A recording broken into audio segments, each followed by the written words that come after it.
Comenzamos entonces. Buenos días, bienvenidos a esta 130 sesión académica ordinaria. Yo soy la doctora Mariana García, presidenta actual de la Sociedad Mexicana para el Cuidado del Corazón. Y estamos muy contentos de llevar a cabo esta nueva sesión transdisciplinaria donde nos acompañan distintos profesionales de la salud. En este caso, muy especial porque estamos en conjunto con el Departamento de Ergometría, Ejercicio y Rehabilitación de la Sociedad Brasileña de Cardiología. Tenemos el gusto de presentar a los coordinadores, la doctora Marielena Casey, quien es cardióloga, con alta especialidad en rehabilitación cardíaca, directora del Centro Cardiológico ABC, y el doctor Marco Reza, que también es cardiólogo con alta especialidad en rehabilitación cardíaca, quien nos acompaña también en esta coordinación. Y sin más, y por temas de tiempo, para continuar con nuestra bien tema de puntualidad puesto, como hemos tratado de hacerlo siempre, le doy la palabra a la doctora María Elena. Muchísimas gracias por esta coordinación y nos vemos en la próxima sesión. A todos, muy buenos días y muchos éxitos a nuestros profesores. Muchas gracias. Buenos días, muchas gracias Mariana. El día de hoy vamos a hablar el tema, ya como dijo Mariana, en la 130ª sesión, en conjunto con la sociedad, con el Departamento de Ergometría, Ejercicio y Rehabilitación de la Sociedad Brasileña de Cardiología, que tenemos aquí al doctor Ricardo Stein. Vamos a hablar del atleta con cardiopatía isquémica. Y para iniciar, hablará el doctor Ricardo Stein, que es profesor asociado de la Clínica Médica de la Universidad Federal de Río Grande do Sul, con un postdoctorado en Cardiología del Ejercicio y Deporte por la Universidad de Stanford y en Genética Cardiovascular por la Universidad de Coruña, coordinador del sector de rehabilitación y el grupo de investigación. Mariana, no sé si puedas apagarle los micrófonos. Coordinador del sector de rehabilitación y el grupo de investigación en cardiología de ejercicio del Hospital de Clínicas de Porto Alegre y director científico del Departamento de Ejercicio y Rehabilitación Cardiovascular de la Sociedad Brasileña de Cardiología. Doctor Ricardo, por favor, adelante. Doctora María Elena, doctora Mariana, mucho gusto por estar con ustedes hoy acá. Es una satisfacción inmensa poder hablar con los amigos de México después de no poder estar en el Congreso de Acapulco por una COVID. Pero la cibernética me propone hablar de ustedes por computadora, a distancia, sobre la enfermedad coronaria arterial en el atleta. ¿Cómo abordarlo? Entonces, yo empiezo preguntando, ¿cuál es la definición de atleta? Primero, alguien que hace ejercicio regular y participa de competiciones eventuales pueden ser rotulados como deportistas o como ejercitantes. El atleta es el tipo que entrena para desarrollar su capacidad profesional o amadora mismo. Participa activamente en competiciones, es formalmente federado y la principal actividad de este sujeto es ser atleta. Y los atletas pueden sí entrenar en diferentes niveles, pero cuando están participando de una competición de ciclismo,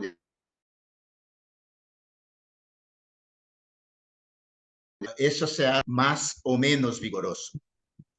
Pero, ¿cuáles son los efectos del entrenamiento físico en atletas con enfermedad coronaria estable? Mire, en el año 2001, un alemán dibujó eso, me encanta, que con semanas de entrenamiento post un evento cardíaco, hay una mejora en la función del endotelio vascular. En meses, la capilaridad también se desarrolla. En años podemos tener hasta mismo regresión de las lesiones coronarias, como vamos a ver enseguida, y así como acontece con los gatos, sí, los gatos fueron los modelos que fueron usados para que los humanos pudieran tener esta información. Hay formación de colaterales. Entonces, la perfusión miocárdica puede mejorar en estos tipos en semanas, meses, años. Acá muestro algo que es de conocimiento de ustedes, que después de más de 1.500 kilocalorías por semana, y las nutrólogos, nutricionistas saben eso mejor que yo, hay una reducción en la tasa de progresión de la aterosclerosis, pero más de 2.200 kilocalorías por semana, hay una evidencia de regresión parcial en la aterosclerosis. Entonces, tenemos una posibilidad de regresión de la disminución de la progresión de la enfermedad. El umbral isquémico también puede disminuir y quizá la sobrevida libre de eventos puede se desarrollar. Eso es muy importante. Pero, ¿qué habla la literatura sobre atletas con aterosclerosis?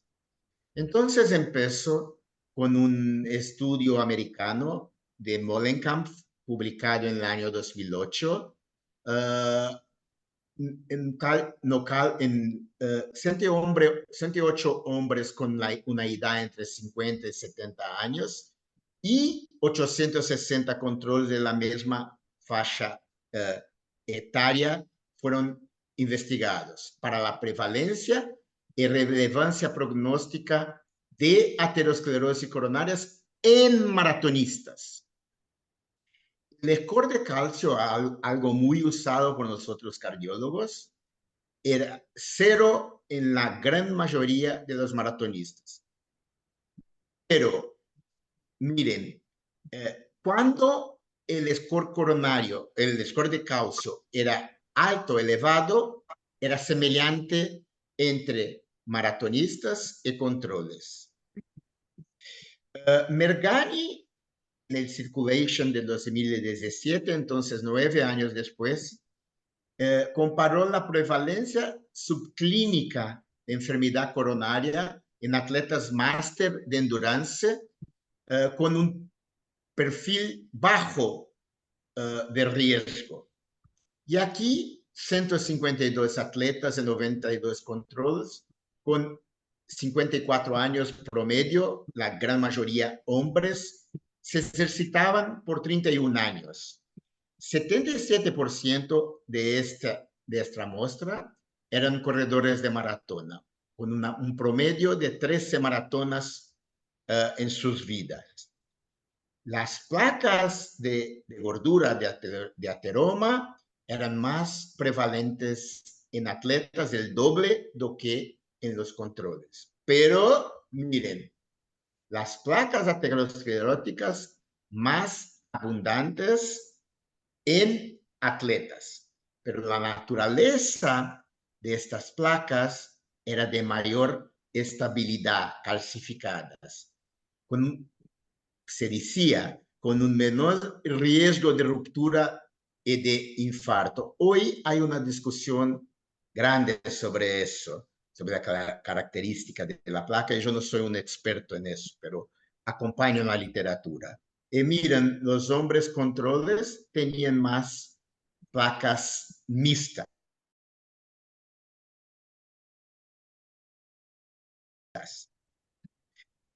Hace 3 años, una Juliana Antero y un grupo de gente de Texas, inclusive el doctor Tanaka, que estuve hablando con nosotros hace 3 días, publicaron en la más importante revista periódico de medicina de deporte, el British Journal of Sports Medicine, una investigación en cual hombres y mujeres que eran atletas olímpicos o exatletas olímpicos, 8.124 exatletas olímpicos, tenían más o menos 5 años a más de vida do que la población general.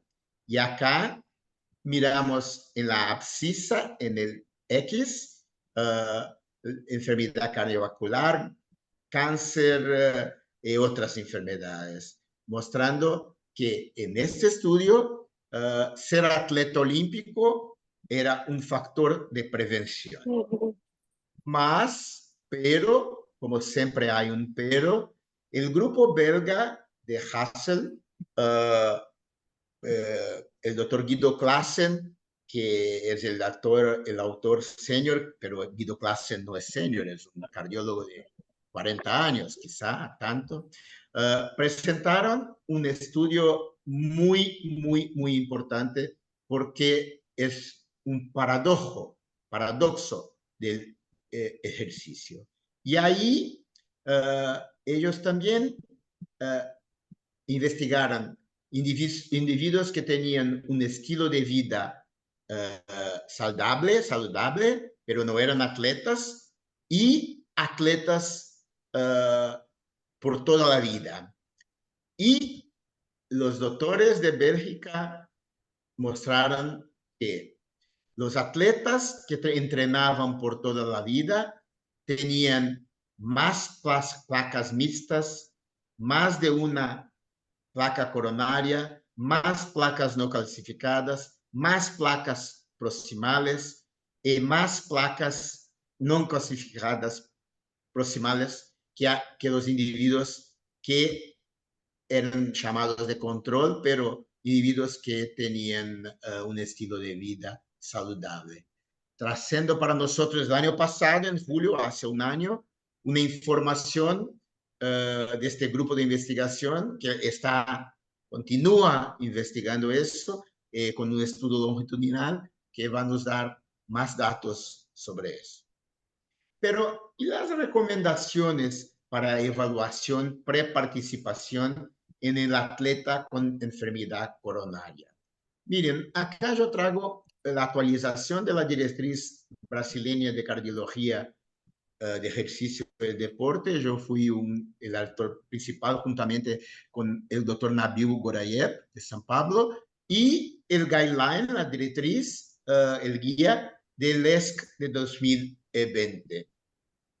De acuerdo con la información de estas dos sociedades, la actividad física, el ejercicio, debe ser promovido en todos los atletas con enfermedad coronaria estable. No adentramos todavía atletas haciendo ejercicio, actividad física como forma de ganar su vida. Pero, ¿de quién estamos hablando? ¿De hombres o mujeres, cis o transgéneros, con enfermedad coronaria estable y edad superior a 35 años? ¿De por qué estoy diciendo eso? Ustedes van a mirar en un ratito, en un segundo. Activamente haciendo entrenamiento deportivo de forma regular, crónica. Entonces, la evaluación preparticipación empieza a ser hecha en todo atleta con más de 35 años. Y hasta los 59, mi edad, idoso todavía,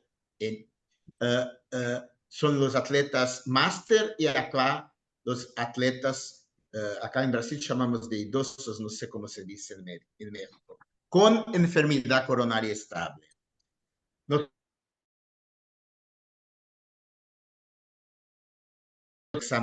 Electrocardiograma de 12 derivaciones en reposo, y acá no hay discusión que entre americanos y europeos que hay abajo de los 35 años, y un test funcional. Pero ¿quién debe hacer el test funcional?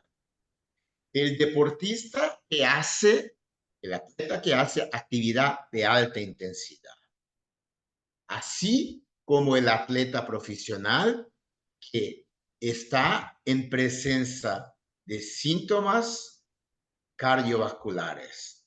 Si hay un síntoma, yo me mareé, no me mareaba y me mareé, yo empecé con algo acá en mi pecho, yo tengo dispnea que no tenía, tenemos que evaluar bien a esa persona. El atleta con enfermedad coronaria estable, de acuerdo con las clases de recomendación de los niveles de evidencia, antes de la práctica del ejercicio, tenemos que hacer una estratificación para los eventos adversos que pueden tener el ejercicio como gatillo. Y ahí la clase de recomendación es 1, el nivel de evidencia es de acuerdo con la palabra de los expertos, es 0. ¿Y cuáles son las clases de recomendación del nivel de evidencia en esta situación? Participación en todos los tipos de ejercicio, incluyendo deportes competitivos, deben ser considerados en bases individuales. La evaluación debe ser hecha en bases individuales. De acá, la clase de recomendación no es tan buena como en el otro caso, pero el nivel de evidencia todavía es C. Y cuando el atleta tiene alto riesgo, mira, una vez estabilizado, ejercicio del hacer debajo de los umbrales isquémicos puede ser considerado. Nuevamente, en la cascata de la evidencia, bajamos la clase de recomendación ahora para 2B, pero el nivel de evidencia persiste C. Y atletas de alto riesgo, los deportes competitivos no deben ser recomendados, con excepción, señoras y señores, de deportes de habilidad indicados individualmente. Por ejemplo, xadrez, no sé si se dice así, o arco y flecha, también no sé si se dice, pero los deportes competitivos que hablé antes, la clase de recomendaciones no recomendable, 3, el nivel de evidencia persiste C. Pero, ¿cuál es el perfil del atleta que hace una síndrome coronaria aguda o muere súbitamente? Bueno, nos estamos acá para hablar de las enfermedades estructurales, genéticas o de los síndromes de las canalopatías. Estamos acá para hablar de una enfermedad que es más frecuente, prevalente en personas con edad acima de los 35 años, la enfermedad coronaria. ¿En qué situaciones estos atletas tienen el evento? En situaciones de corrida o trote, por ejemplo, en ejercicios individuales, la enfermedad que causa la gran mayoría de los eventos es la enfermedad coronaria. Y acá, diferente de individuos con menos de 35 años, que 70% de ellos no saben que tienen una miocardiopatía hipertrófica, una miocardiopatía ritmogénica del ventrículo derecho izquierdo o una taquicardia ventricular polimórfica catecolamínérgica. Acá, con más de 35 años, la enfermedad coronaria es conocida en más del 80% de los casos. ¿Quién?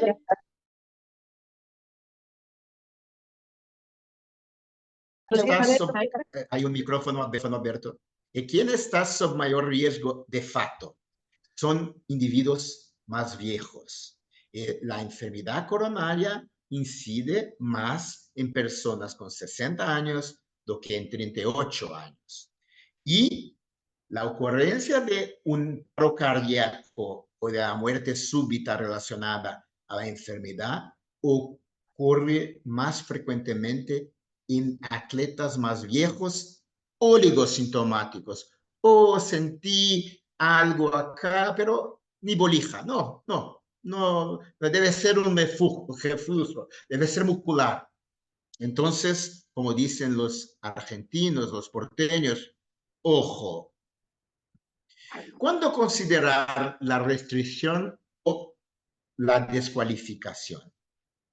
Entonces, hay algunas preguntas claves que debemos hacer en nuestra anamnesis. El problema coloca el atleta en riesgo. El atleta puede participar o no con seguridad estando en tratamiento pleno para la enfermedad. La participación limitada permite que el atleta complete su tratamiento y una vez descualificado, muy importante, ¿qué otras cosas el atleta puede hacer con seguridad? Por ejemplo, puede tener vida sexual, pero esa es otra charla que me encanta dar. Y ahora, con 18 minutos y 10 segundos de charla, el epílogo. En atletas con enfermedad coronaria, la prevención de la síndrome coronaria aguda y de las arritmias malignas es fundamental. En nosotros, personas técnicas que miramos en nuestra oficina atletas con doença arterial coronaria, el riesgo y beneficio siempre tiene que ser hecho, desde Hipócrates hasta hoy. El test de ejercicio, la ergometría, el test cardiopulmonar de ejercicio en el remoergómetro, en la cinta, en el psicoergómetro, lo más específico para el atleta, debe ser utilizado en atletas con enfermedad coronaria. Es imperativo la realización de más estudios prospectivos en atletas con enfermedad coronaria establecida. Nosotros sabemos menos lo que deberíamos sobre este asunto. Por fin, terminando en mis 20 minutos que me fue pedido, yo digo, eso es una frase mía, el atleta con enfermedad coronaria estable, en el atleta con enfermedad coronaria estable, es muy más peligroso elegir ser sedentario do que participar de competiciones. 5, 4, 3, 2, 1. Muchas gracias. Doctor, muchísimas gracias por tu plática, excelente. No sé si quieren que mejor dejemos las preguntas hasta el final para continuar Perfecto. ahorita con los temas y al final ya cada quien hace sus preguntas con respecto a cada quien. Bueno, para continuar con nuestra sesión en el tema de, con el tema de a continuación, que sería CIPET en el atleta postinfarto. Tenemos al doctor Marco Antonio Reza, que tiene especialidad en medicina crítica y cardiología clínica, alta especialidad en rehabilitación cardíaca y prevención secundaria en el Centro Médico Nacional 20 de noviembre del ISSSTE de la Ciudad de México. Es miembro de la SOMECOR, es director médico y rehabilitador cardíaco en la clínica Physio Heart en Chihuahua, Chihuahua, y es cardiólogo adscrito al Hospital Central Universitario del Estado de Chihuahua. Adelante, Marco. Hola, ¿qué tal? Buenos días. Primero que nada, pues agradecer la invitación a estas 130.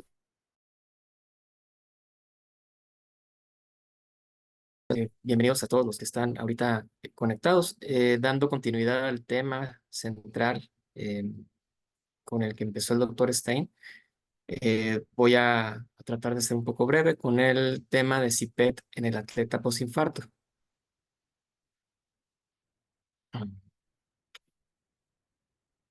Bueno, todos sabemos que también a la prueba cardiopulmonar viene siendo la prueba de esfuerzo con análisis de gases respirados.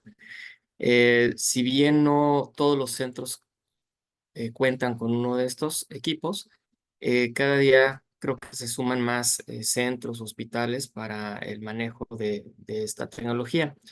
La prueba cardiopulmonar conlleva la evaluación integral de las respuestas cardiovascular, respiratoria y metabólica al ejercicio. Y pues, además de ver lo que una prueba de esfuerzo convencional nos va a ofrecer, además nos da utilidad clínica como cuantificar la capacidad de ejercicio y aptitud cardiorrespiratoria, determinar el mecanismo de la limitación del ejercicio, estratificación de riesgo, prescripción individual del ejercicio. Podemos evaluar la respuesta de las intervenciones y el seguimiento en el pronóstico de los pacientes. El papel que tiene la prueba cardiopulmonar en el diagnóstico de la cardiopatía isquémica creo que cada vez toma un lugar más importante cuando podemos hacer uso de esta herramienta. Recordando, ¿verdad? El fitness cardiorrespiratorio, que no solamente, o más bien que va a incluir la participación de diferentes sistemas en nuestro organismo, desde el ventilatorio, circulatorio, osteomusculoesquelético. Aquí lo que vemos representado pues, son los engranes de Wassermann, en el cual nosotros podemos captar desde el ambiente el oxígeno, transportarlo a través de la circulación, ¿sí? A través el bombeo del corazón y llevado a todos los tejidos. Y cuando se lleva a las células miocárdicas, en las mitocondrias es donde vamos a producir ATP después de diferentes reacciones bioquímicas. Y como parte de este desecho de producir nuestra energía metabólica que tenemos, vamos a hacer uso de varios mecanismos amortiguadores en cuanto a los iones de hidrógeno que se van a producir para poderlos eliminar nuevamente pasando por la circulación y a través de la ventilación, ¿verdad? Entonces, así es como engranan perfectamente estos aparatos. Y esto, cuando nosotros hacemos ejercicio, pues vamos a ver que el consumo de oxígeno puede aumentar de 10 a 15 veces, el gasto cardíaco 4 a 5 veces, la extracción de oxígeno hacia los tejidos puede incrementar de 3 a 4 veces, el volumen latido 1.5 veces, la frecuencia cardíaca se puede triplicar y así como el volumen minuto de 10 a 15 veces. Eh, esto que veíamos del fitness respiratorio a través de los engranes de Wassermann, podemos estudiarlos, registrarlos y analizarlos a través de los paneles de Wassermann, que como todos ustedes saben, pues se compone de 9 paneles, los cuales pues cada uno va a describir de diferente aspecto lo que está ocurriendo en un individuo que se somete a una carga de estrés físico de manera incremental. En nuestro primer panel, pues estamos observando lo que es el consumo de oxígeno y producción de dióxido de carbono. Aquí podemos tener una línea que puede llegar a tener oscilaciones. Si son menos del 10%, pues se consideraría normal.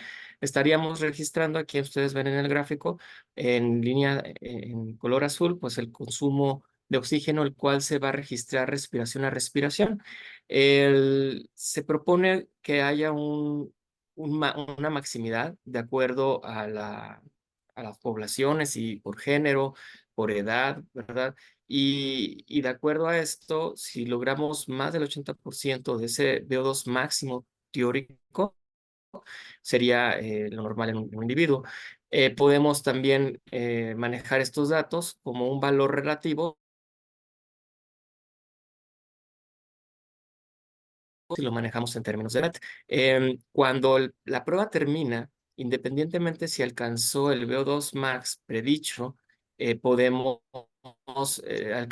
alcanzando el VO2 pico, es decir, donde terminaría la prueba. Y muchas veces esta morfología de la curva lo hace a manera de un ascenso rápido, termina de forma puntiaguda y luego vuelve a descender. Las patologías también nos pueden dar otro tipo de curvas, por ejemplo, en forma de domo, que es muy característica de la insuficiencia cardíaca, o a veces cuando termina la prueba podemos ver un overshoot donde la curva se sigue incrementando después de parar la carga de trabajo. En los atletas es común ver que logren por arriba de 60 mililitros kilogramo minuto y más de 140% del predicho de VO2 max. Entre los mejores registros que se han documentado, tenemos hasta 97.5 registrado en el 2012 de Oscar Svensson en una prueba de ciclismo. Bueno, más bien él es ciclista, perdón. Valores muy cercanos a 96, 93.9. Lo que ustedes ven en la derecha son los récords documentados en hombres y en la izquierda los récords documentados en mujeres. Es cuando queremos todavía profundizar más en esto del análisis en una prueba cardiopulmonar, podemos irnos hasta ecuaciones más básicas como el transporte de oxígeno, el contenido arterial de oxígeno, ¿verdad? La distribución de oxígeno, pero nos vamos a enfocar en la tercera fórmula, la cual es el consumo de oxígeno, que está por la diferencia arteriovenosa por el gasto cardíaco. Y el gasto cardíaco pues va a depender de otras cualidades del corazón, otras propiedades como la precarga, la contractilidad y la poscarga. El gasto cardíaco depende también de la frecuencia cardíaca, ¿verdad? Eh, eh, y está bajo diferentes estímulos hormonales o nerviosos y aparte del volumen latido, ¿verdad? Que estaría aquí influyendo tanto las resistencias vasculares como el volumen sanguíneo. Y este preámbulo lo comento para analizar el panel 2 de los paneles de Wasserman, el cual nos va a hablar sobre el pulso de oxígeno. Y aquí juegan tres fenómenos que también van a influir en este volumen minuto o en el comportamiento del pulso de oxígeno. Cuando analizamos la fórmula de Fick, que es el VO2 igual al gasto cardíaco por la diferencia arteriovenosa de oxígeno, y sustituimos el gasto cardíaco por volumen latido y frecuencia cardíaca, y consideramos que la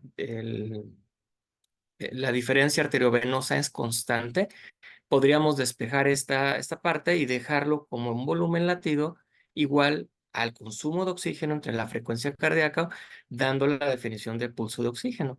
Entonces, de esta manera podemos evaluar o medir el consumo de oxígeno latido a latido.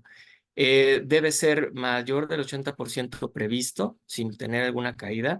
En pacientes de 18 a 70 años se propone que sea mayor de 13 mililitros de consumo de oxígeno por cada latido, y si es más de 70, un valor mayor de 11. Puede tener un frenado al final de esta curva, dada por la distensión diastólica que va a ocurrir. También es importante comentar los umbrales ventilatorios que van a describir, vienen siendo los cambios de las fases que ocurren durante una prueba de esfuerzo de manera incremental. Sabemos que cuando un paciente se somete a una carga constante, bueno, una carga progresiva, atravesamos tres etapas. Una fase regenerativa, ¿verdad? Donde el cuerpo apenas se está calentando, es muy fácil amortiguar la producción de iones hidrogenones, ¿verdad? Después de producir el ATP. Posteriormente entramos a una fase de equilibrio donde los mecanismos compensadores están en lucha contra la producción de estos iones de hidrogenones, y posteriormente, cuando ya no es posible contener todos estos cambios metabólicos, vamos a entrar en una fase metabólica. Entonces, las decisiones entre fase y fase les vamos a llamar umbrales ventilatorios, las cuales pues, también están descritas por Skinner, con definiciones basadas en los paneles de Wassermann. Y en medio, no necesariamente, a veces está más cerca del primer umbral o del segundo umbral, estaría el umbral ventilatorio aeróbico anaeróbico, o VAT, el cual en el cociente respiratorio igual a 1 va a determinar dónde termina por decirlo así, el metabolismo aeróbico, ¿verdad? O la oxidación, sí, el metabolismo oxidativo, y va a empezar una glucólisis anaeróbica. Tenemos el panel 3, en el cual nos vamos a apoyar para poder también definir estos umbrales a través del método de Best-Log. Cuando se hacen o hay cambio más bien de la curva del consumo de oxígeno, haciendo inflexiones positivas, podemos determinar el primero y el segundo umbral. Cuando nos queda duda o podemos todavía ser más específicos, podemos auxiliarnos de los paneles 4 y 7. El panel 4 habla de los equivalentes de volumen ventilatorio, el cual va a ser las ventilaciones requeridas para expulsar 1 litro de dióxido de carbono, y la BeO2 vendrían siendo las ventilaciones necesarias para difundir en la sangre 1 litro de oxígeno. En otras palabras, este gráfico nos habla sobre la eficiencia ventilatoria, y que también el comportamiento que va a tener estas dos curvas nos va a permitir establecer el umbral 1 ventilatorio y el umbral 2 ventilatorio. El panel 5 hablaría sobre la ventilación por minuto. Aquí básicamente lo que vamos a ver es el comportamiento de la ventilación minuto contra el tiempo y contra la carga. Tiene generalmente una relación lineal a la carga de trabajo. Sin embargo, incrementos bruscos podrían hablaros de cortocircuitos o descensos súbitos de alguna fuga en el sistema. También, cuando hay hipercapnia, se puede amortiguar la ventilación minuto por enfermedades como EPOC, obesidad o fibrosis pulmonar. El panel 6 nos habla más específicamente sobre la pendiente del el volumen minuto sobre la producción de dióxido de carbono. Y esto es porque este valor está demostrado que es un predictor de mortalidad, de hospitalizaciones asociadas, de insuficiencia cardíaca, y también se puede usar como un criterio de trasplante cardíaco. Lo normal, o más bien, cuando ya estamos de alto riesgo, es cuando el valor está arriba de 34. En pacientes no cardiópatas, que se está estudiando la disnea de origen desconocido, valores mayores de 36 podrían hablar de una alteración en la perfusión, ventilación-perfusión, tomando en cuenta que valores normales serían de 25 a 32, y cuando este valor está disminuido por debajo de 25, podemos asumirlo alteraciones de tórax o obesidad. Nuestro panel 7 va a hablar sobre equivalentes de presión al término de volumen corriente, es decir, la PET-CO2 y la PET-O2.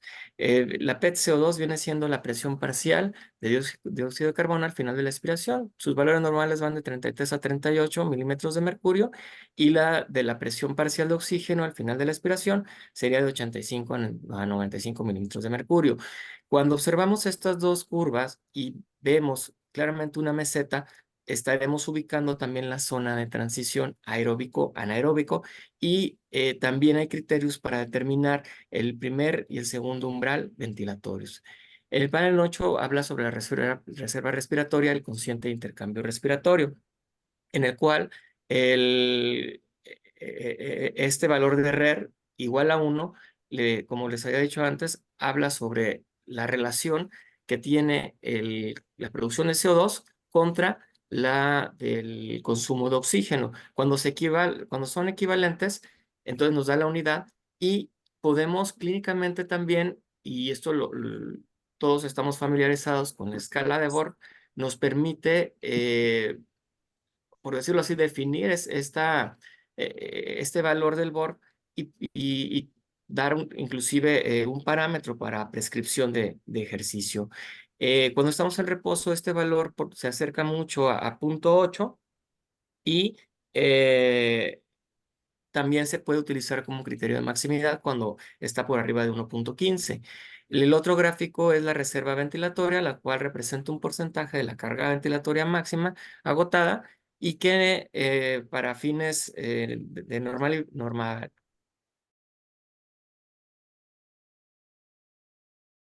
empieza en el 100% y debería de estar bajando a valores del 20 a 25%. En los atletas este valor todavía puede descender más, inclusive dar registros negativos de la reserva ventilatoria. Y por último, el patrón ventilatorio, según el volumen corriente, lo vemos en el panel 9, que básicamente es una gráfica lineal que va a narrar el incremento del volumen corriente desde el reposo al máximo esfuerzo. El volumen corriente se incrementa 6 veces durante el esfuerzo, teniendo un límite alrededor del 60% de la capacidad vital. Y cuando llega a su tope, sigue aumentando por la frecuencia respiratoria. Ahora, las adaptaciones en atletas, vamos a encontrar que el índice cronotrópico puede ser bajo y sin ser anormal. También el VO2 pico alcanzado, como ya habíamos comentado, va a estar por encima del 140% del predicho. La recuperación de la cinética del VO2 es más rápida que en pacientes sedentarios. El llenado diastólico incrementa, por lo tanto va a aumentar el volumen sistólico y de la misma forma incrementar el pulso de oxígeno y la capacidad oxidativa de las mitocondrias de los músculos es mayor y por lo tanto se incrementa la diferencia arteriovenosa de oxígeno. También los umbrales ventilatorios ocurren, bueno, más bien puede ocurrir hasta el 90% del VO2 max. Cuando no son atletas y son pacientes sedentarios o que no son de alto rendimiento, este umbral se ubica más entre el 45 y 65% del VO2 max. También se puede mejorar de un 10 a un 25% este umbral en los pacientes sedentarios que después se entrenan.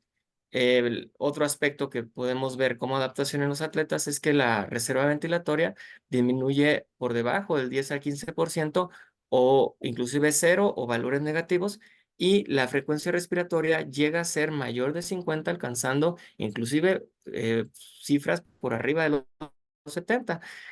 Hay quienes también manejan los valores de pulso de oxígeno dependiendo qué tan rápido se eleva, ¿verdad? A lo largo de la prueba para identificar si hay mejor adaptación central o periférica. Y bueno, como nos comentaba el doctor Stein, no todos los pacientes van a ser iguales. Digo, los atletas, y de acuerdo a la intensidad de trabajo o desempeño que tengan estos atletas, vamos a tener diferencias en sus pruebas que se les vaya a realizar. Por ejemplo, aquí les pongo una femenina de 20 años, la cual su práctica deportiva es marcha, compitiendo a los 10 y 20 kilómetros. En esta prueba de esfuerzo alcanza su 88% de la frecuencia cardíaca máxima en un protocolo de PUG. Ella alcanza los 14.2 METs medidos, siendo esto el 112% del VO2 máximo, y vean el pulso de oxígeno por el 13.8.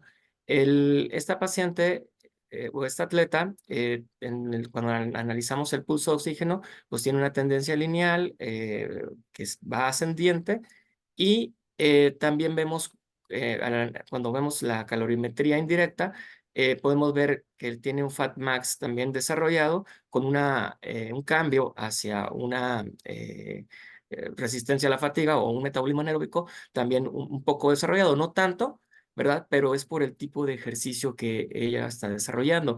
Otro ejemplo, un jugador de fútbol soccer de 23 años, él en un protocolo de Bruce alcanza el 95% de la frecuencia cardíaca máxima, ya alcanzando 20 minutos 34 de este protocolo, logra 17.9 METs, ¿sí? Ajustado el VO2 son 62.7 y vean el pulso de oxígeno que es bastante más alto, 21.3. La curva del pulso de oxígeno, pues a pesar de que es oscilatoria, va en ascenso. Y vean también la calorimetría indirecta con el FatMax prolongado y con menor parte en cuanto al metabolismo anaeróbico. Depende de la posición que jueguen los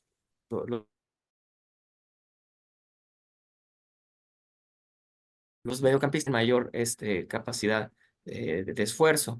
Y por último, un paciente de 42 años, triatlonista que realiza Ironmans, ultramaratones, incluyendo ultramaratones de 100 millas. Él nos hizo en una prueba de PUG, alcanzó 102% de su frecuencia cardíaca máxima y él me alcanza 19.9 METs, es decir, 69.6 de VO2.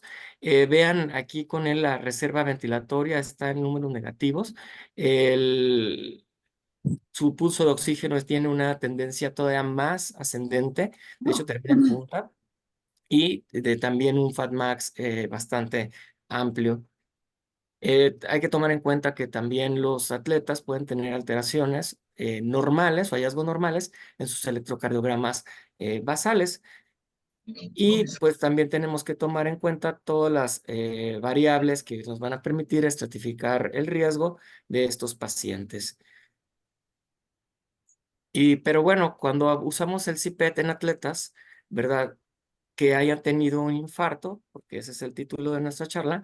Entonces, como ya comentaba el doctor Stein, la enfermedad arterial coronaria va a ser más frecuente como causa de muerte súbita en atletas que tienen práctica deportiva por arriba de los 35 años, sobre todo porque vamos a encontrar placas de ateromas más calcificadas que en pacientes no atletas.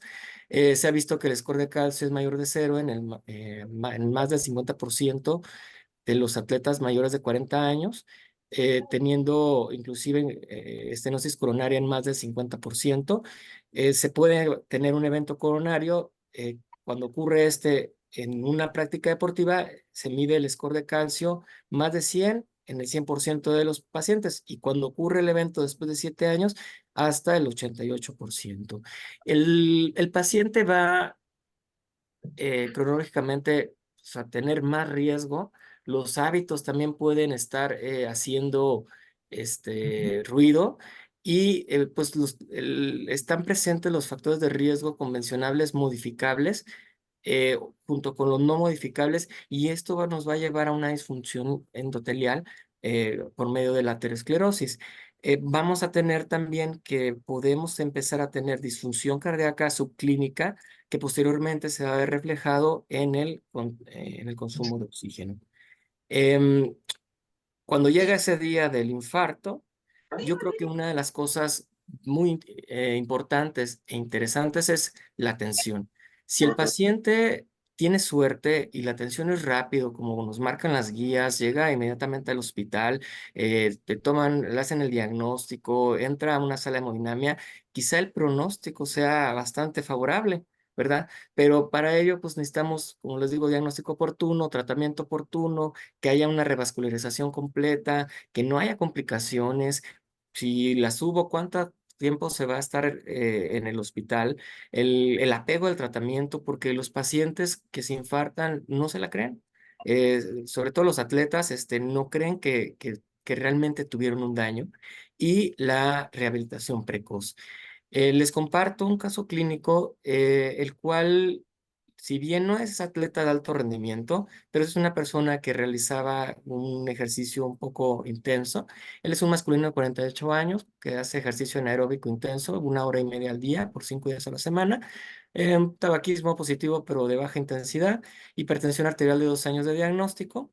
El diagnóstico de insuficiencia venosa periférica, entre otros medicamentos, además de sus antihipertensivos, tomaba creatinina, proteínas y omega 3, y llega el día del evento. Un síndrome coronario agudo con elevación del segmento ST, ¿verdad? En derivaciones inferiores, el cual se atiende primero con una trombolisis con anteplace, teniendo una reperfusión exitosa, y posteriormente en el cateterismo cardíaco resalta una lesión en el segmento distal ulcerada con una lesión en el ramo posterolateral. Aquí recuerden pues que ya había sido reperfundido, y le colocan un stent en el ramo posterolateral. Se queda con este tratamiento que ven aquí en su pantalla. Perdón. Posteriormente, su evolución solamente refiere fatiga, negando otros síntomas cardiovasculares. Acude a rehabilitación a los 15 días del evento y de su laboratorio, la verdad es que tenía un perfil de colesterol no estaban en orden, con una placa bastante normal. Perdón. Y podemos ver en su estudio de ecocardiografía con áreas de acinesia en paredes inferiores e inferolateral, e hipocinesia inferoseptal y anterolateral. Él quedó con falla cardíaca con una FEBI medida en 34%, con alteración de la deformación global longitudinal en -20.7. Y vean cómo las partes que no rojas, las rosas y casi blancas, es la parte que quedó alterada. Perdón. La...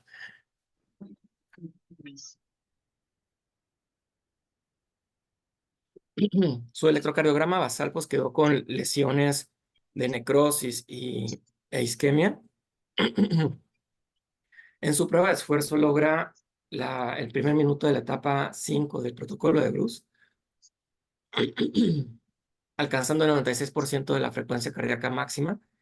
En su CIPET podemos ver que alcanza 28.3 de VO2 y a pesar de que tiene un pulso de oxígeno normal, cuando vemos su gráfico, podemos ver un descenso y una meseta que ya no suben a pesar de que la frecuencia cardíaca está incrementando, ¿sí? Entonces, por tener una limitación principalmente del volumen latido.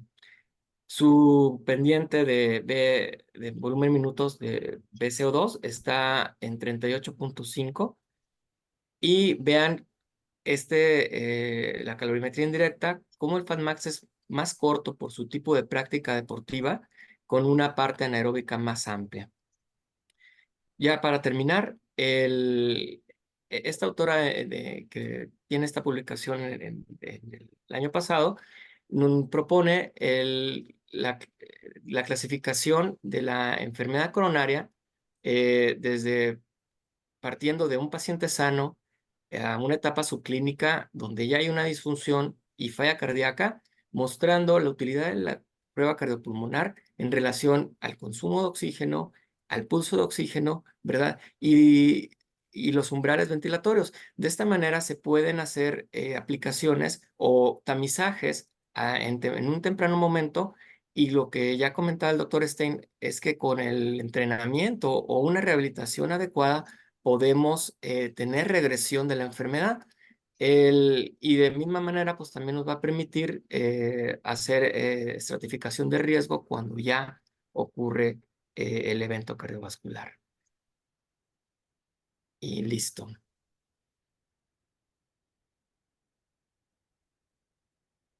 Muchas gracias, doctor Reza. Doctor, si quiere usted presentar a los siguientes. Sí, déjenme, nomás quito mi plática. Ok.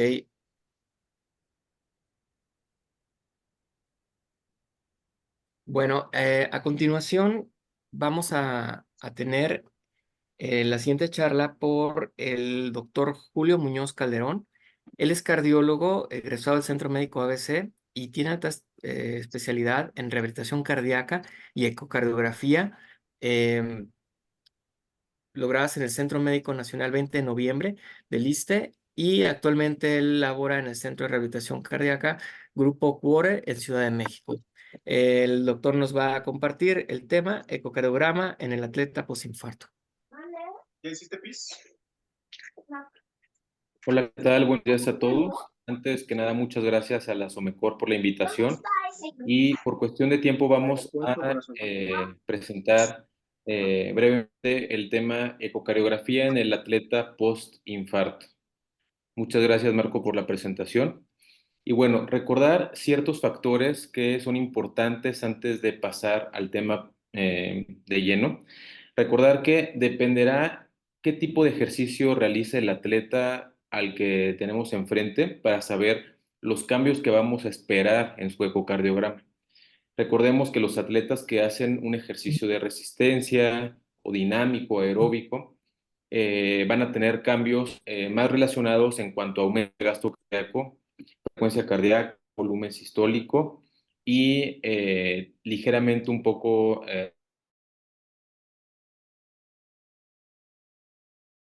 en ellos sobrecarga más que nada de volumen, a diferencia de los atletas que tienen un entrenamiento más estático o isométrico de fuerza, en el cual vamos a ver que se aumenta la presión arterial sistólica y diastólica, pero aumenta a comparación de los previos poco la frecuencia cardíaca, el volumen sistólico y el gasto cardíaco. Tenemos en ellos más que nada una sobrecarga de presión. Este cuadro que ya les había puesto el doctor previamente, nada más para recordar que el componente estático como el componente dinámico va a ser diferente dependiendo del deporte que el atleta desempeñe. Tenemos en la parte más de bajo componente dinámico y estático a aquellos que realizan, por ejemplo, yoga, que realizan golf, a diferencia de los que tienen un alto componente estático y dinámico, por ejemplo, los boxeadores, atletas de canotaje, de trineo, etcétera, ¿no? Entonces, más que nada para catalogar en ciertos grupos a los atletas. Y con ello vamos a tener cambios esperados, que esto es importante, en cuanto a la composición del corazón. Tenemos atletas que realizan un alto componente estático.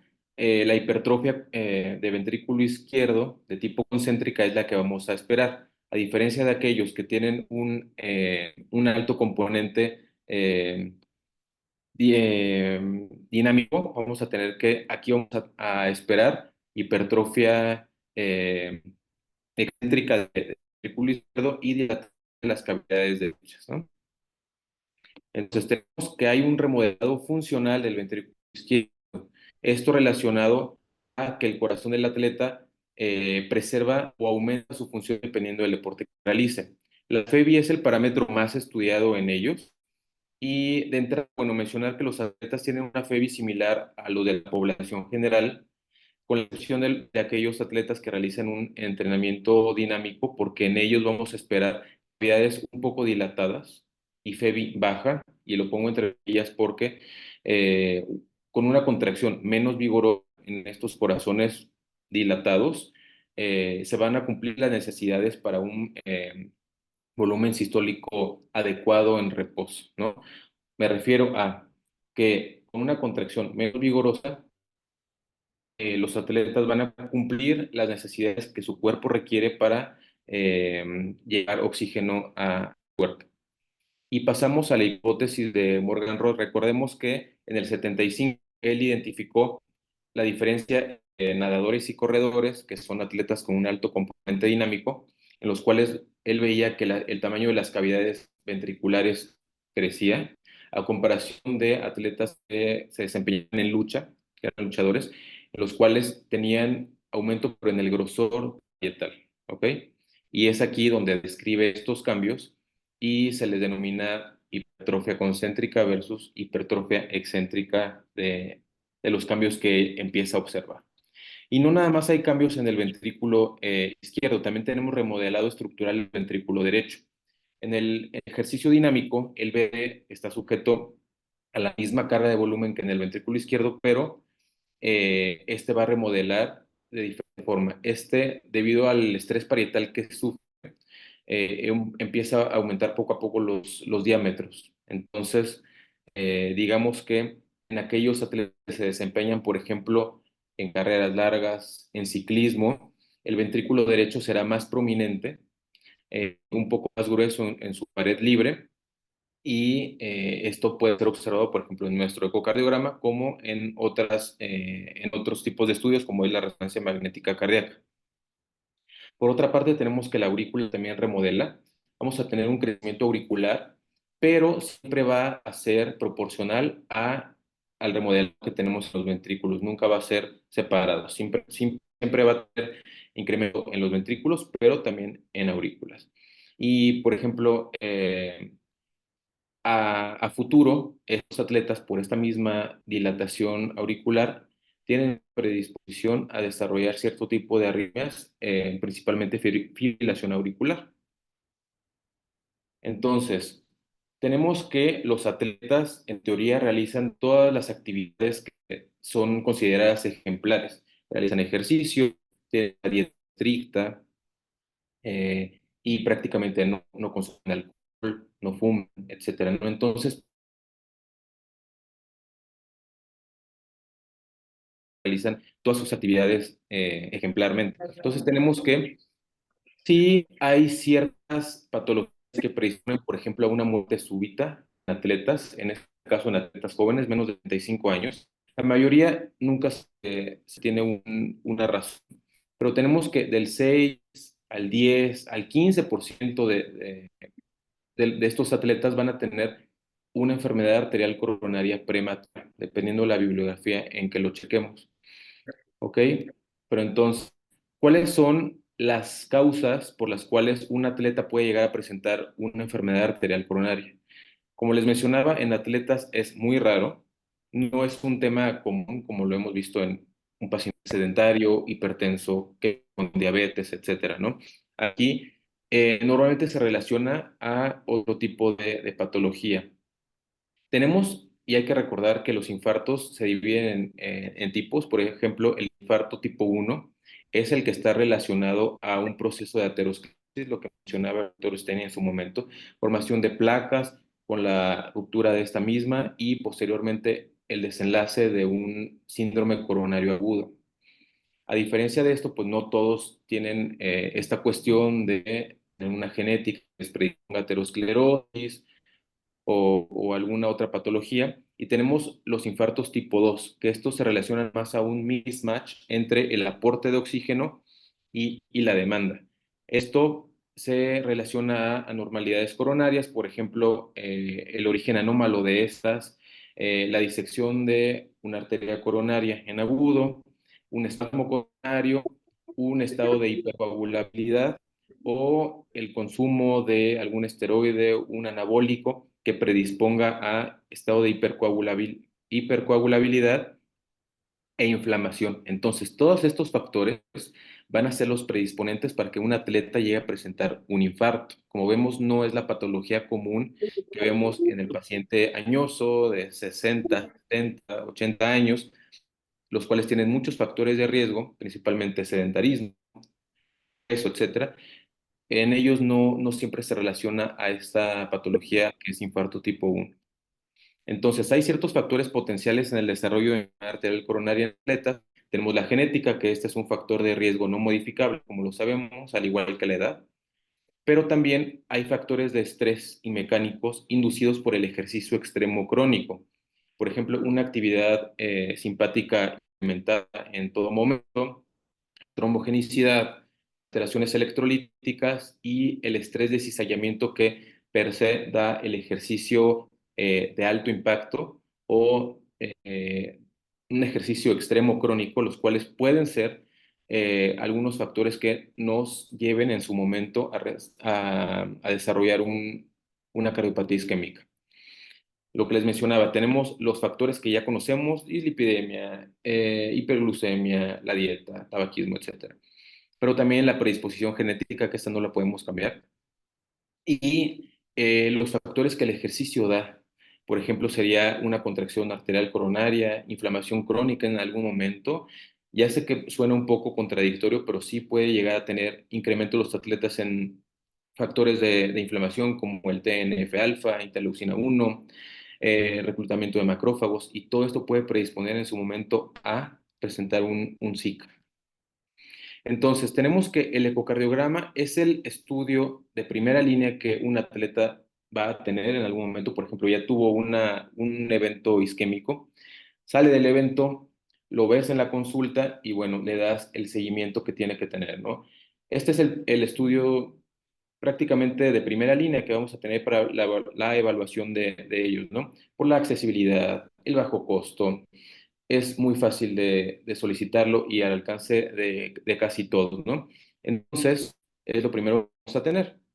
A diferencia de otros estudios que son más caros, que son más difíciles de conseguir, tenemos lo que les llamaba, va a ser lo más accesible, lo más económico y nos va a ayudar mucho a caracterizar la morfología del ventrículo izquierdo, la morfología del ventrículo derecho en menos cantidad, pero va a ser el que más nos va a ayudar a evaluar la función sistólica del ventrículo izquierdo y la caracterización de la morfología del mismo. ¿Ok? Entonces, prácticamente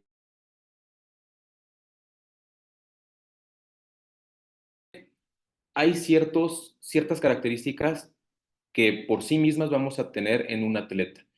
Y por lo mismo, no hay que ponerlas en saco roto. Cuando haces el eco de un atleta, hay que hacer la historia clínica, saber qué tipo de ejercicio hace, para que en su momento, cuando veas la morfología del mismo, no tengas dudas en cuanto a que algo esté mal.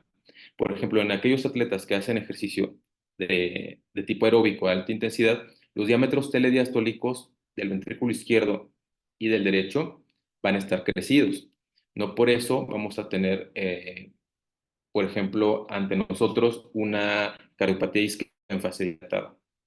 Tenemos que los diámetros van a estar crecidos, pero rara vez más de 60 milímetros, y la FEBI, algo importante, siempre va a estar preservada.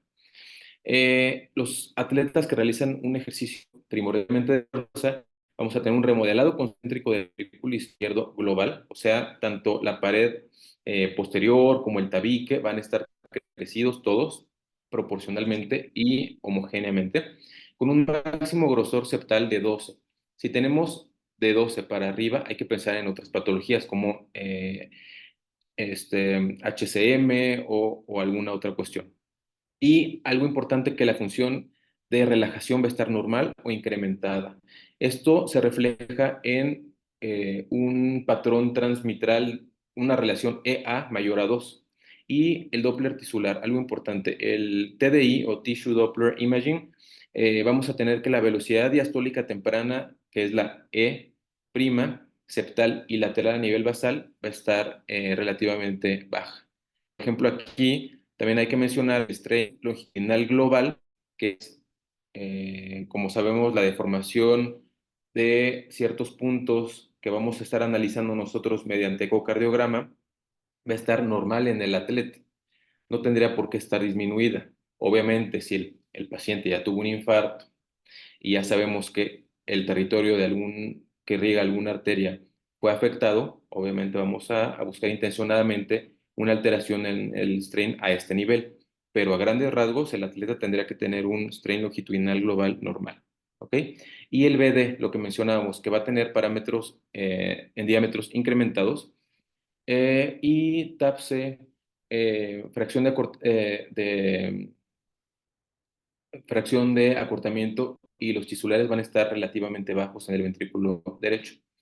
Aquí tenemos, por ejemplo, un eco representativo de un atleta corredor, en el cual vemos el eje parasternal largo que tiene ligeramente crecidos las paredes como el diámetro diastólico. En la imagen podemos ver que el ventrículo derecho impresiona estar ligeramente dilatado. También tenemos el Doppler pulsado en el punto C, en el cual vemos que tenemos un patrón, transmitral con una relación EA mayor a 2, y los tisulares en el punto inferior derecho, que es el TDI. A nivel del anillo mitral lateral, tenemos una onda E prominente con una relajación diastólica temprana. Aquí vemos que es más de 20 centímetros por segundo, entonces esto es importante.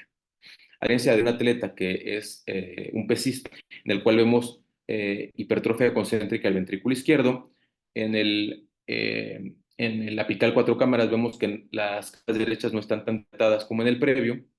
El patrón transmitral tiene una relación EA de 1, o sea, este no está tan incrementado como en el atleta aeróbico, y los tisulares a nivel anular mitral, vemos reducciones leves de las velocidades protodiastólicas, una onda E de 8 y una onda A de 10. Entonces aquí no está tan incrementado como en el previo. Algo importante que va a mencionar posteriormente el doctor Camas en el regreso al deporte tras un infarto es que la FEBI es crucial. Si el paciente tiene una FEBI menor al 50%, y además alteraciones en la contractilidad relacionadas a fibrosis, por ejemplo, en algún momento, hay alta probabilidad de eventos cardíacos futuros. Entonces, nosotros vamos a estar evaluando en la consulta cómo va la FEBI y cómo va la cuestión de contractilidad mediante bidimensional y con strain longitudinal global para saber cómo está el paciente, cómo va evolucionando en su rehabilitación y además si tiene riesgo de que presente algún evento adverso, ¿no? Ponga en peligro la vida. Entonces esto posteriormente lo vamos a evaluar, pero el de que el paciente regrese a su actividad deportiva y si es seguro o no la actividad. Entonces, el eco en el paciente postinfarto hay que valorar cómo está el remodelado porque este inicia horas después del evento. Hay que valorar si está la pared adelgazada o no, si el ventrículo izquierdo empieza a dilatarse y cómo está la FEBI. Si la FEBI cayó y posteriormente si está relacionado a un proceso de fibrosis que obviamente prácticamente imposible que revierta al 100%, pero siempre hay que tener un control. Y este artículo es importante porque nos habla de cómo, bueno, salió en el Journal de Cardiología Preventiva, nos habla para saber los beneficios de que un atleta mayor, un atleta como ellos le llaman veterano o mayor, eh, todo esto que tiene una protección, prácticamente un atleta que toda la vida estuvo entrenando tiene cierta protección a comparación de aquellos que no tuvieron esta oportunidad y cómo se refleja esto tras un infarto. Entonces, la premisa del estudio es que el ejercicio cardiovascular tiene efectos protectores, pero los atletas no están exentos de presentar un infarto, ¿no? La hipótesis que ellos proponen es que el ejercicio se relaciona a atenuar el remodelado del ventrículo izquierdo tras un infarto, y esto se va a reflejar con una función sistólica adecuada. Este fue un estudio transversal observacional en el cual incluyeron a 65 pacientes hombres entre los 60 más o menos 6 años y los dividieron en 4 grupos. Tenían 18 pacientes que eran atletas, o sea, más de 30 meds hora sobre semana. Aquellos atletas que eran 20 que tuvieron un infarto, tenían 13 grupo control que son pacientes sedentarios y 14 pacientes que eran del grupo control, o sea, sedentarios, que habían padecido un infarto. ¿Ok? Ellos les hicieron ecocardiograma y vieron que la FEBI en atletas era de aproximadamente 60 más menos 4%, versus, por ejemplo, los atletas que habían tenido un infarto, ellos tenían 58 más menos 4 de FEBI. Esto los que hacían ejercicio, ¿no?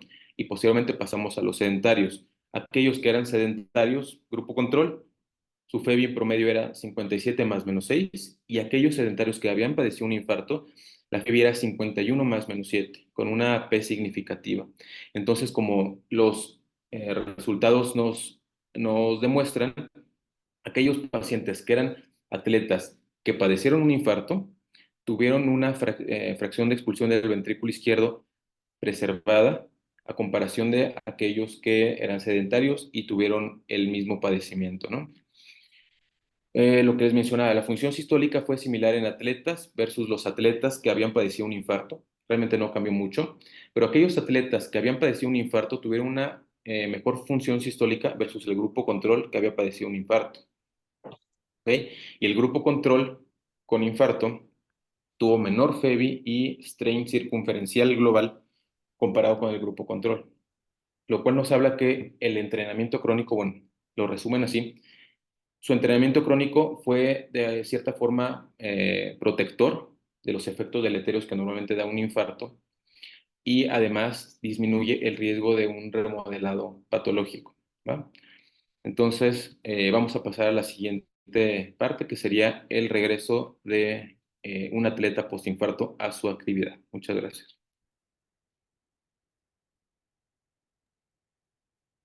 Muchas gracias, Julio, por excelente presentación. A continuación, les quiero presentar al doctor Luis Alberto Camas Trujillo. Eres médico especialista de medicina de la actividad física y deportiva, con alta especialidad en rehabilitación cardíaca formado en el Centro Médico 20 de Noviembre. Es director del Servicio de Rehabilitación Cardíaca CORE, adscrito a CardioFit, Centro de Rehabilitación Cardíaca. Y como lo comentó Julio, él nos va a compartir el tema de ¿es posible el alto rendimiento después de un infarto? Adelante, Luis.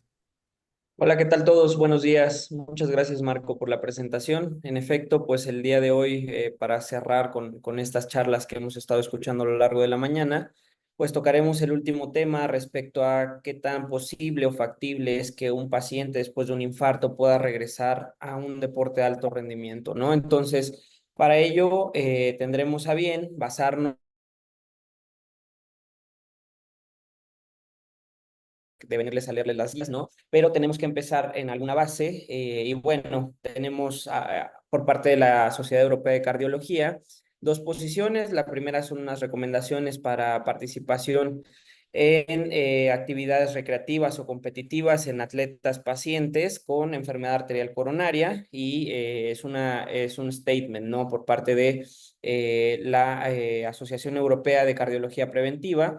Y la segunda sí es un compendio de guías sobre cardiología deportiva y ejercicio en pacientes con enfermedad cardiovascular. A partir de ahí tendremos que los niveles de recomendación, como ustedes pueden ver, sobre todo para alto rendimiento, tiene que ver con donde están las tres flechitas, son niveles de evidencia 2A, 2B e incluso 3C, ¿no? Donde nos dicen que los deportes competitivos no son siempre recomendados en individuos con alto riesgo de eventos inducidos por ejercicio o aquellos con isquemia residual, ¿no? Entonces, tendremos a bien que lo primero es identificar, a lo largo de las charlas hemos tenido algunas definiciones sobre qué cosa es un atleta y para ello tendremos a bien pues tratar de categorizar a cada uno de nuestros pacientes en algún grupo, como ya también nos habló el doctor Julio, el doctor Marco, del comportamiento que tienen distintas pues competiciones o participaciones deportivas en estudios tanto de imagen como dinámicos, en este caso la prueba de esfuerzo cardiopulmonar.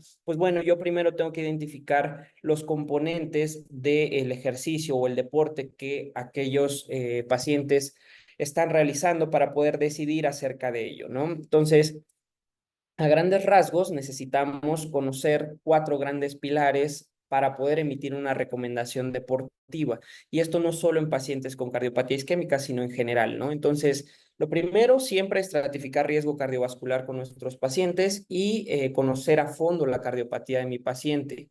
Pero en la parte de medicina del deporte y lo que nos toca a nosotros, el poder clasificar, tenemos grandes cosas que no podemos obviar. La primera de ellas, el nivel de competitividad que tiene un atleta. Sé que la charla va enfocada a alto rendimiento, pero no podemos dejar fuera al resto de pacientes que se encargan de participar en todos los niveles de competencia sin que llegue a rozar el alto rendimiento, ¿no? Segundo, las necesidades del deporte, si este es más estático, más dinámico, el nivel de habilidad que requiere el deporte para poder ser ejecutado, etcétera. Y esto va de la mano con la intensidad y el volumen de entrenamiento. No es lo mismo regresar a un paciente después de un infarto a ser competitivo en ajedrez, ¿no? Por ejemplo, a terminar siendo competitivo en un triatlón. Entonces, es importante poder también nosotros identificar la intensidad y el volumen de entrenamiento que cada uno de nuestros pacientes tiene. Dentro de las disciplinas deportivas, y hay varios esquemas que ya han estado proyectando, sobre todo el de Mitchell, podemos nosotros clasificar a los deportes en 2 componentes, que es el estático o el dinámico, o en estas 4 clasificaciones que tienen que ver con la habilidad, la potencia, si es algo mixto, o la resistencia aeróbica, ¿no? Entonces, tenemos ahí ejemplos que tienen que ver con el componente isométrico, isotónico y el grado de remodelamiento cardíaco que tiene cada uno de estos deportes, donde bueno, dependiendo también de la preferencia de nuestros pacientes o hacia dónde queremos apuntar, es entonces donde nosotros tenemos que incidir para poder buscar ese regreso a la competencia, ¿no? De entrada tienen que saber, pues, que todos los pacientes después de un evento cardiovascular de tipo infarto son estratificados en muy alto riesgo, ¿no? Pero dentro de todos los de muy alto riesgo hay algunos de mejor o peor pronóstico. Mal pronóstico nos va a hablar acerca de aquellos pacientes que tienen disfunción disfuncional el ventrículo izquierdo, la extensión de la enfermedad arterial coronaria, si existen o no arritmias ventriculares o si existe o no isquemia residual y sobre todo que esta isquemia residual sea inducible. Entonces, como bien nos decía también el doctor Ricardo, el tema inicial a la hora de evaluar a un paciente es justamente un estudio dinámico y por excelencia tenemos la prueba de esfuerzo que si contamos con la ayuda de que tenga un analizador de gases, pues todavía nos generará aún más información. Entonces, en la prueba de esfuerzo hay algunas cosas que tienen que hablarnos muy puntualmente acerca de si todo nuestro algoritmo va basado hacia darle el visto bueno al regreso a la competición o no. Entonces, hay algunas cuestiones bien puntuales, por ejemplo, la modificación o no que tenga el paciente en el ST, el alcanzar al menos el 85 al menos el 85% de frecuencia máxima teórica para edad. Esto obviamente teniendo en cuenta que la mayoría de pacientes tienen algún medicamento que frena el comportamiento cronotrópico y sobre todo también cómo nos habla la recuperación de cada uno de los pacientes. Entonces sabemos que tiene que recuperar al menos 12 latidos en el primer minuto, siempre y cuando la recuperación sea activa, más de 18 latidos si la recuperación es en supino y más de 22 latidos por minuto al segundo minuto sentado, ¿no? Algo bien importante que marca acerca del buen pronóstico que este paciente tiene al ejercer justamente un esfuerzo es que la presión arterial sistólica incremente al esfuerzo, ¿no? Esa respuesta presora que acompañe justamente al estrés metabólico que está siendo sometido el paciente es lo ideal. Si esta disminuye, si tiene una respuesta hipotensiva, bueno, pues nos habla acerca de un alto riesgo de regresarlo al deporte. Entonces, dentro de ya la estratificación después de la prueba de esfuerzo, tenemos que aquellos pacientes que alcanzan más de 7 METs tienen buena respuesta cronotrópica, buena respuesta presora, no tienen angina clínica ni datos de isquemia por electrocardiograma, aparte de que no tienen comportamientos arrítmicos ventriculares sobre todo, sin datos de falla, sin estenosis de al menos el 50% de los vasos dominantes después de la angioplastía y algo que decía el doctor Julio Muñoz, que en su estudio ecocardiográfico mantengan una FEBI en reposo de al menos el 50%, nos clasificamos entonces en automático como pacientes de bajo riesgo, ¿no? Todos aquellos que tienen alguno de estos componentes, ojo, tienen que cumplir con todos, ¿de acuerdo? Uno que tengan malo los clasifica de inmediato como un alto riesgo. Aparte de que cada uno de estos atletas o pacientes atletas no pueden ser antes de 12 meses del infarto para poder regresar a competencia como tal. No significa que en esos 12 meses pues no van a estar haciendo nada, ¿no? Sin embargo, tenemos que tener este escenario de regreso al juego o return to play, que muchas veces se ven algunas lesiones y que más adelante voy a platicarles acerca de ellos, ¿no? En pacientes de alto riesgo, ojo, ningún deporte es aconsejado. El no aconsejar deporte no significa que les contraindiquemos actividad física, que bueno, sabemos que son totalmente distintos y que a partir de dosificar bien un programa de rehabilitación cardíaca podemos nosotros decirle al paciente hasta dónde y realmente qué tanto puede someter de esfuerzo a su corazón, ¿no? Ya teniendo este tipo de pacientes, lo ideal, aparte de qué tanto estudiar a un paciente, tiene que ver con el costo-beneficio de cada uno de los estudios que yo le voy a solicitar. Primero, como también platicaban en la charla anterior, indispensable tener un eco basal después del infarto para poder saber la mecánica ventricular con la que estamos contando, la dilatación o no, la acinesia o hipocinesia de algún lado del corazón, ¿no? Segundo, aparte de la prueba de esfuerzo cardiopulmonar de la que ya les hablé, el poder tener a la mano un estudio de Holter, ¿no? Un monitoreo de 24 horas que tenga bien incluir una sesión de entrenamiento para ver si el atleta realiza o no arritmias ventriculares, sobre todo al esfuerzo. Ojo, esto después de pasar por un programa de rehabilitación cardíaca, ¿no? El seguimiento médico tiene que ser siempre, al menos cada 6 meses. Las guías a veces nos dicen cada año, pero estamos tratando con pacientes que requieren un seguimiento mucho más cercano. Y si tenemos dudas todavía, si la prueba sale dudosa, el trazo no se ve bien o generan algunas curvas en el CPET alguna disfunción, por ejemplo, que se caiga el pulso de oxígeno, podemos con toda seguridad nosotros pedirle un estudio de imagen funcional como un ecoestrés o un estudio de perfusión miocárdica, ¿no? Entonces, Ya teniendo todos estos estudios, nosotros podemos documentar que si el atleta hace o no arritmias al esfuerzo, presenta o no disfunción miocárdica, el control del resto de los factores de riesgo cardiovascular, por supuesto, la presión arterial, el perfil lipídico, ¿no? El perfil glucémico y, muy importante, evidenciar o desenmascarar esta isquemia al esfuerzo. Por eso es importantísimo que la prueba de esfuerzo cardiopulmonar sea siempre limitada por síntomas. Recordar que un atleta va a requerir casi siempre el 100% de su capacidad física para poder desempeñarse, dependiendo de cada uno de los deportes, pero tratar de que la prueba siempre nos registre el comportamiento máximo de ese corazón, ¿no? Les platicaba hace ratito del return to play. En medicina del deporte lo usamos mucho en lesiones osteomusculares, ¿no? Alguna ruptura de cruzado anterior, etcétera. Y bueno, acá no es que exista una guía como tal para saber cómo y llevar de la mano a un atleta que regrese a competir, pero tenemos algunas recomendaciones. Sí o sí, y eso es nivel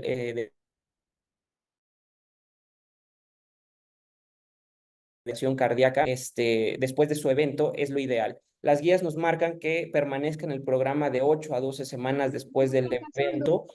Sabemos pues que mientras antes se ingrese, mejor pronóstico va a tener, pero que al menos tenga 8 o 12 semanas de intervención en rehabilitación, es lo que nos marcan las guías. Y la readaptación deportiva va a ir siempre guiada por síntomas, ¿no? Esto es algo que siempre tenemos muy en cuenta con los pacientes, el hecho de que puedan ir logrando cada vez marcas relacionadas un poquito hacia el lado del performance del tema del desempeño deportivo es bien importante.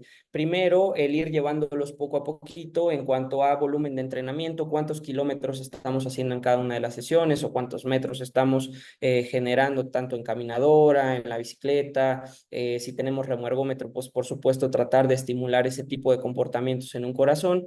Y algo que también está bastante establecido es que en aquellos pacientes que tienen la terapia doble de antiagregación plaquetaria, pues evitar el deporte de contacto, sobre todo por el tema de ponerlos en riesgo por presentar sangrados, ¿no?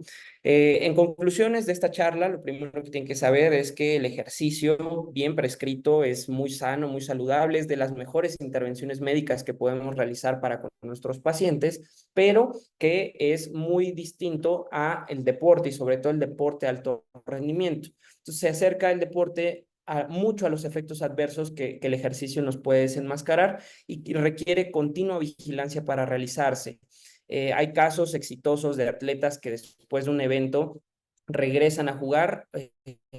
No tenemos todavía un caso tan mediático de alguien que se haya infartado y que haya regresado a jugar de manera profesional y de alto rendimiento, pero sí tenemos algunos casos con alguna otra cardiopatía. Ahí en la imagen pueden ver, por ejemplo, a Christian Eriksen del Manchester United, que después de un DAI que le colocaron, él puede volver a jugar. De hecho, ahorita me parece que está jugando en la Eurocopa.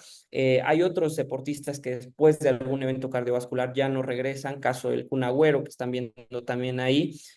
Claro, el diagnóstico también es distinto, él tuvo una miocarditis, pero en general lo que más nos vamos a enfrentar va a ser el tipo de paciente como el que están viendo en la primera imagen, aquel paciente mayor de 40, 50 años que era deportista antes del evento y que quiere regresar a jugar, quiere regresar a competir, y con él es con quien tenemos, con él o con ella es con quien tenemos que estar trabajando muy de la mano. Entonces, la recomendación que quiero que se lleven de la charla es que siempre hay que individualizar tanto el tipo de deporte como el tipo de cardiopatía, como también el tipo de progresión que vamos llevando en los programas de rehabilitación hacia la readaptación deportiva, es lo fundamental para poder hacerlo de manera segura. Y bueno, hasta aquí termina mi charla.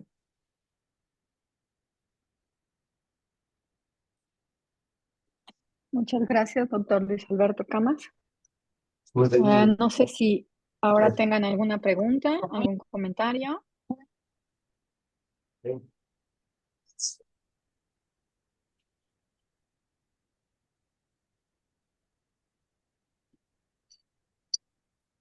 Yo. Yo tengo una pregunta. Sí, doctor, adelante. Sí, la pregunta es sobre el test cardiopulmonar. ¿Por qué alguien todavía hoy en día hace protocolo de Bruce en un test cardiopulmonar en un atleta. ¿Cuál es la lógica para hacer un protocolo como este que Robert Bruce, 3 años antes de morir, ha dicho? No sé cómo la gente aplica un protocolo hoy que yo dibujé en 1973 y que tiene eso, eso, eso. La pregunta entonces es, ¿por qué hacer un protocolo de Bruce que va a llevar 25 minutos en un atleta de fútbol, por ejemplo, si existen protocolos individualizados como los protocolos de rampa que Jonathan Mayer, que estuve con ustedes en el Congreso Mexicano, dibujó por la primera vez en el año 2002?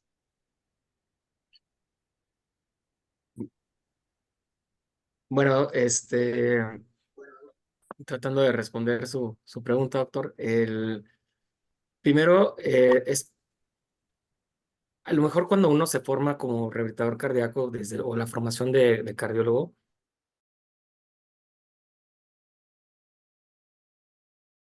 de cajón, pero aún así, muchos de las variables y todo están basadas en un protocolo de Bruce. Cuando tú recibes un paciente, sobre todo centrándonos en el tema de que tuvo un infarto, también la valoración pues lo tratas de hacer un poquito más estandarizado de cierta forma. De acuerdo con usted que un atleta, sobre todo de alto rendimiento, pues hay protocolos más individualizados, quizá no son tan de uso común. A lo mejor el doctor Luis Camas, que se formó como en medicina del deporte, también está más familiarizado con otro tipo de protocolos, pero digo, yo creo que es una de las razones por las que se utiliza, que no es el mejor para un atleta de alto rendimiento, de acuerdo, este, y en el contexto de unificar, inclusive, pues ahora sí que el estudio en general de los pacientes, yo creo que es por eso que se emplea un poco más. Puedo ser, no quiero ser mal educado, pero no concordo con nada de lo que hiciste, lo que dices tú. Yo creo que la razón para usar el protocolo de Bruce, y yo he hecho una provocación, es porque la gente no quiere cambiar. Es simplemente eso. Porque el protocolo de Bruce es anacrónico. El protocolo del Estado es anacrónico.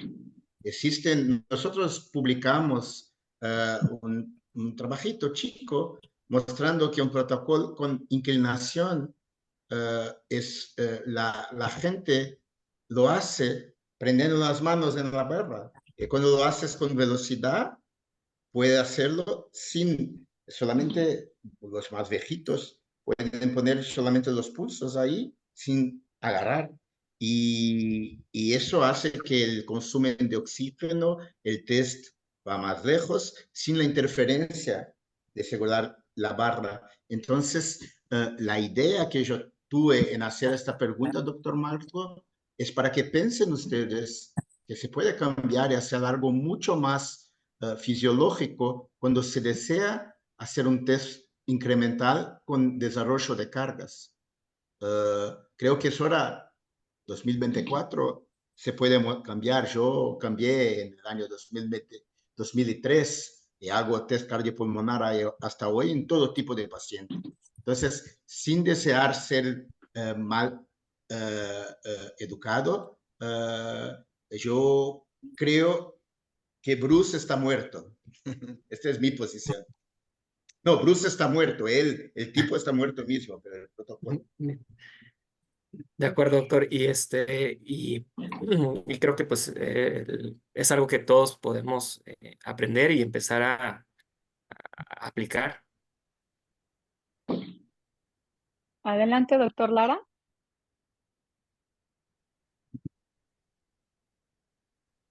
Sí, antes que nada, bueno, los quiero felicitar a todos por las ponencias. Me conecté un poco tarde, pero quise tomar la palabra por la pregunta que da el doctor Stein y que mete el dedo en la llaga Sin lugar a dudas, doctor Stein, qué gusto poder verte de este lado. Muchas gracias por participar. Yo creo que los protocolos, en efecto, son una herramienta que debemos de saber utilizar para no caer en generalismos de la evaluación. En mi opinión personal, estoy sí de acuerdo con el doctor Stein. No estoy tan de acuerdo y por eso quise levantar la mano en que Bruce está muerto, porque también Bruce sigue teniendo sus indicaciones. A ver, es un protocolo agresivo, con muchísima inclinación y que no termina por valorar, por ejemplo, capacidades de resistencia aeróbica o métricas o indicadores como la VAM, que es la velocidad aeróbica máxima, que muchas veces se busca en los atletas para conocer el punto de agotamiento en un ejercicio o en un deporte de resistencia aeróbica, pensando, por ejemplo, en fondistas. Entonces, yo ahí, por supuesto, creo y entiendo, Bruce no es la opción, ¿no? Sin embargo, si hacemos un Bruce rampado, no tan agresivo, ¿no? Donde se puedan ir dando ciertas etapas para cierto grupo de pacientes, en los cuales en poco tiempo necesito ver la potencia aeróbica, que realmente el Bruce es tan corto y tan intenso que lo que despierta. Estoy muy de acuerdo con el doctor Stein en que hoy día tenemos, a ver, existen cerca de 90 protocolos, por lo menos, de prueba de esfuerzo. Y yo creo que casarnos en efecto con uno nada más, pues porque esté el estandarizado o porque es el que más se ha utilizado o es porque es el que termina, por ejemplo, ayudándonos a calcular más fácil el Duke Treadmill Score, no es efectivamente la mejor razón. Entonces, me parece que este tema es bonito hasta para polemizar. Yo en particular, por ejemplo, los atletas de alto rendimiento, trato de estandarizar otro protocolo distinto, utilizando pues justamente la misma argumentación que utiliza el doctor Stein, llamado el protocolo de Pug, que es yo le meto una inclinación estándar, le voy subiendo mejor la velocidad paulatinamente, 2 km/h con cada etapa, y se vuelve feliz el atleta porque él logra ver hasta qué punto de velocidad puede mantener su resistencia, sobre todo si es fondista, al grado de que incluso me determinan qué tipo de umbral ya comienza, por ejemplo, el agotamiento de sus reservas energéticas o de sus mecanismos de amortiguación. Máxime si la prueba cardiopulmonar se hace, por ejemplo, con análisis de lactato. Entonces, creo que sí hay que entrar un poco más en esta discusión y aplaudo en la pregunta del doctor Stein por eso. Me parece que sí es importante que no conceptualicemos a Bruce como el protocolo estándar. Estoy de acuerdo. Para mí no ha muerto, pero creo que sí hay que seguir discutiendo sobre qué tipo de protocolo vamos a usar, porque cada persona, paciente, deportista es un mundo, como ya lo dijo el doctor Camas, y es importante que sepamos inclinar ante la gran diversidad de protocolos la mejor de las elecciones para evaluar a nuestros atletas, ¿no?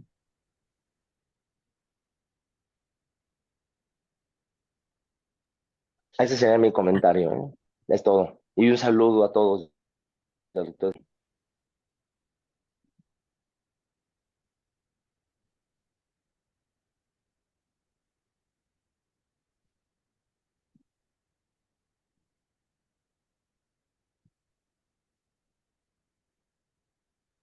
Doctora Norma Cerón, ¿tienes tu mano levantada?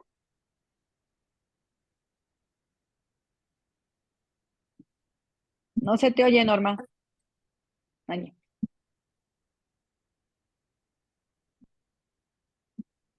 estás en mute.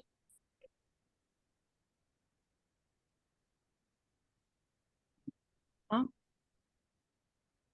ok. A ver, doctor Luis Camas. Sí, claro, solo para profundizar como un poquito en el comentario que nos están haciendo, yo creo que el seleccionar el protocolo es algo muy importante a la hora de evaluar a una persona y justamente como decía el doctor Ricardo y el doctor Lara, el tema de Bruce es porque ya estuvo estandarizado más o menos cuántos METs puede terminar utilizando una persona cada etapa que vamos realizando. Sin embargo, sabemos que esos METs, tanto en población muy enferma o muy atleta, se desajustan. Tenemos la gran herramienta, muchos de nosotros, de poder medir el consumo de manera directa a través de un analizador de gases. Entonces, siempre que sea seguro el poder individualizar el protocolo hacia el gesto deportivo que estamos buscando replicar, va a ser lo ideal, ¿no? Los protocolos rampados con inclinación constante y velocidad en incremento, ya sea cada 30 segundos, cada minuto, cada 2 minutos, como bien decía el doctor Lara, creo que suelen ser más amables en las personas que queremos regresar a un gesto deportivo de carrera. Sin embargo, podemos hacerlos también en remoergómetro o en el cicloergómetro y no casarnos bien, como decía con Bruce, aunque también creo que cuando no tenemos bien un analizador de gases, la indicación de un Bruce rampado podría ayudarnos de mejor manera a tratar de estimar la capacidad aeróbica de alguien, ¿no? Nada más. Muchas gracias, doctor. Doctor José Rolando Flores. Hola, ¿cómo están? Saludos a todos, Luis. Excelentes charlas. Yo creo que hablamos del principio de especificidad. Entonces, eso es importante que en una sociedad que también pretendemos tener el mayor alto nivel científico, empecemos a preocuparnos por el gesto deportivo. Inclusive hay pacientes que no desarrollan sus síntomas cardiovasculares con una prueba estandarizada, solo lo desarrollan exactamente con el gesto deportivo que les provoca los síntomas. Y a veces hay que ponerlos a hacer burpees para generarles el síntoma que presentan cuando entrenan.